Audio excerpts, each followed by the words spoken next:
B option ಹುಲಿ. ಹುಲಿ royal Bengali tiger ಭಾರತದ ರಾಷ್ಟ್ರೀಯ ಪ್ರಾಣಿಯಾಗಿದೆ. ಹುಲಿ ಶಕ್ತಿ, ಧೈರ್ಯ, ಸೌಂದರ್ಯ ಮತ್ತು ಆತ್ಮವಿಶ್ವಾಸದ ಸಂಕೇತವಾಗಿದೆ.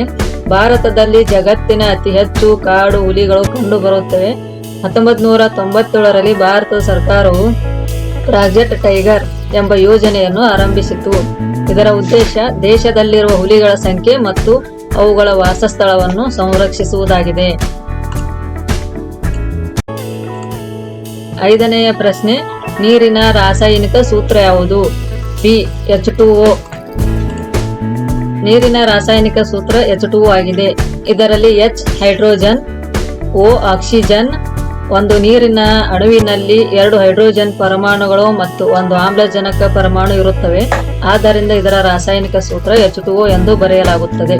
ಭೂಮಿಯ ಮೇಲ್ಮೈಯಲ್ಲಿ ಸುಮಾರು 71% ಭಾಗ ನೀರಿನಿಂದ ಆವೃತವಾಗಿರುತ್ತದೆ. ನೀರು ಬಣ್ಣವಿಲ್ಲದೆ, ವಾಸನೆ ಇಲ್ಲದೆ ಮತ್ತು ರುಚಿ ಇಲ್ಲದೆ ದ್ರವವಾಗಿದೆ. ಎಲ್ಲಾ ಜೀವಿಗಳ ಬದುಕಿಗೆ ನೀರು ಅತ್ಯಗತ್ಯವಾಗಿದೆ. 6ನೆಯ ಪ್ರಶ್ನೆ, ಭಾರತದ ಮೊದಲ ಪ್ರಧಾನಮಂತ್ರಿ ಯಾರು? ಬಿ ಜವಾಹರ್ಲಾಲ್ ನೆಹರು. ಜವಾಹರ್ಲಾಲ್ ನೆಹರು ಅವರು ಸ್ವತಂತ್ರ ಭಾರತದ ಮೊದಲ ಪ್ರಧಾನಮಂತ್ರಿಯಾಗಿದ್ದರು. ಭಾರತವು 1947ರ ಆಗಸ್ಟ್ 15ರಂದು ಸ್ವಾತಂತ್ರ್ಯ ಪಡೆದ ನಂತರ ಜವಾಹರ್ಲಾಲ್ ನೆಹರು ಅವರು ದೇಶದ ಮೊದಲ ಪ್ರಧಾನಮಂತ್ರಿಯಾಗಿ ಅಧಿಕಾರ ಸ್ವೀಕರಿಸಿದರು. ಅವರು 1947ರಿಂದ 1964ರವರೆಗೆ ಪ್ರಧಾನಮಂತ್ರಿಯಾಗಿ ಸೇವೆ ಸಲ್ಲಿಸಿದರು. ಅವರು ಮಕ್ಕಳನ್ನು ತುಂಬಾ ಪ್ರೀತಿಸುತ್ತಿದ್ದ ಕಾರಣ ಮಕ್ಕಳು ಅವರನ್ನು ಚಾಚಾ ನೆಹರು ಎಂದು ಕರೆಯುತ್ತಿದ್ದರು. ಪ್ರಮುಖ ಮಾಹಿತಿ: ಅಧಿಕಾರ ಸ್ವೀಕರಿಸಿದ ದಿನ 15 ಆಗಸ್ಟ್ 1947. 14 ನವೆಂಬರ್ ಅನ್ನು ಮಕ್ಕಳ ದಿನಾಚರಣೆ ಎಂದು ಭಾರತದಲ್ಲಿ ಆಚರಿಸಲಾಗಿದೆ. 7ನೆಯ ಪ್ರಶ್ನೆ, 1000 ಗ್ರಾಂ. ಎ ಆಪ್ಷನ್ ಉತ್ತರ 1 ಕಿಲೋಗ್ರಾಂ. 1000 ಗ್ರಾಂ, 1 ಕಿಲೋಗ್ರಾಂ ಮತ್ತು ಕಿಲೋಗ್ರಾಂ ದ್ರವ್ಯರಾಶಿ ಅಳೆಯುವ ಸಾಮಾನ್ಯ ಏಕಗಳು. ಸಣ್ಣ ವಸ್ತುಗಳ ತೂಕವನ್ನು ಸಾಮಾನ್ಯವಾಗಿ ಗ್ರಾಂಗಳಲ್ಲಿ ಅಳೆಯಲಾಗುತ್ತದೆ. ಹೆಚ್ಚಿನ ತೂಕದ ವಸ್ತುಗಳನ್ನು ಕಿಲೋಗ್ರಾಂಗಳಲ್ಲಿ ಅಳೆಯಲಾಗುತ್ತದೆ.